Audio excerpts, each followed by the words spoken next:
Bonjour à tous, bienvenue sur Noah. Tous les chemins mènent à la souterraine aujourd'hui en Creuse, deuxième commune du département avec plus de 5000 habitants. Nous allons évoquer aujourd'hui le passé médiéval de la cité, un grand spectacle annuel de son et lumière et tout de suite nous partons à la rencontre des étudiants du lycée.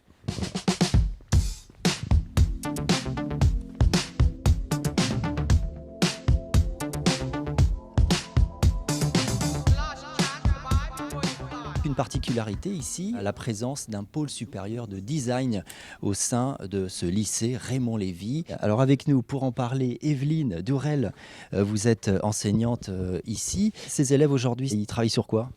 Ils sont en train de travailler sur un projet de scooter médical. Ce projet a commencé à la suite d'une demande, la demande d'une association qui cherche à faire en sorte qu'il soit mieux accepté par les personnes qui sont obligées de l'utiliser. En design de produit, on travaille entre autres le véhicule, mais on peut travailler tout type d'objet. Là, on voit notamment des fours solaires. Il s'agit de réaliser un four qui n'utiliserait aucune autre énergie que l'énergie solaire pour cuire des aliments complètement à haute température.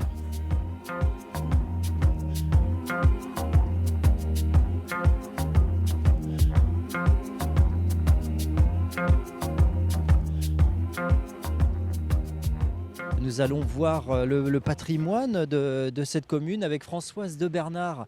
Françoise, alors ça c'est l'église Notre-Dame, c'est le principal monument de la souterraine. Un des principaux monuments, en tout cas, c'est le monument central. Et un des plus imposants aussi, parce qu'on l'a qualifiée de cathédrale, tellement elle est très, très, très grande. Et ici, à la souterraine, on est sur, c'est une étape du chemin de Saint-Jacques, l'un des chemins. Absolument, une étape très importante. On a plus de 1000 pèlerins qui passent tous les ans. On voit ici la porte Saint-Jean, un peu le symbole de la souterraine. Oui, c'est le lieu emblématique. On fait la porte, donc porte de ville. Cette porte, donc on peut la visiter. Alors, on la visite, on demande la clé au bar du marché, on nous prête les clés. Et on peut monter jusqu'en haut, donc c'est très intéressant, on a un point de vue fantastique d'ailleurs.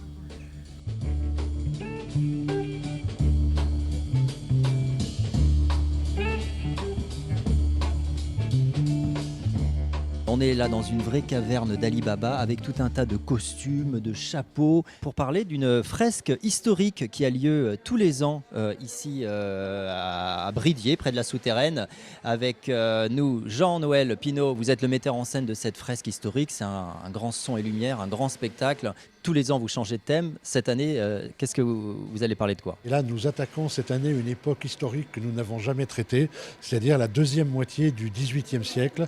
Donc toute la partie qui va aller de Louis XV, Louis XVI, la Révolution française, jusqu'à Napoléon. On va rejoindre tout de suite Odile, qui vient souvent ici pour participer à la tâche. Odile, là, vous faites quoi ? Je suis en train de faire les cocardes pour les tricornes des Anglais. Depuis combien de temps vous travaillez sur la fresque de Bridier ? 12 ans. Jean-Noël, on voit que c'est une belle aventure humaine en fait aussi cette fresque. Oui, je crois que la fresque de Bridier, c'est une aventure humaine avant d'être une aventure artistique. Bon, effectivement, on jumelle les deux, on jumelle l'histoire, le patrimoine et puis le travail de tous ces bénévoles, parce qu'on est plus de 600 bénévoles chaque soir de spectacle, donc 400 acteurs sur scène. Très bien, merci à vous. Et donc c'est un spectacle qui sera à voir du 2 au 5 août, c'est ça, à Bridier, juste à côté de la souterraine. Et quant à nous, on vous dit à demain pour une nouvelle destination en Nouvelle-Aquitaine.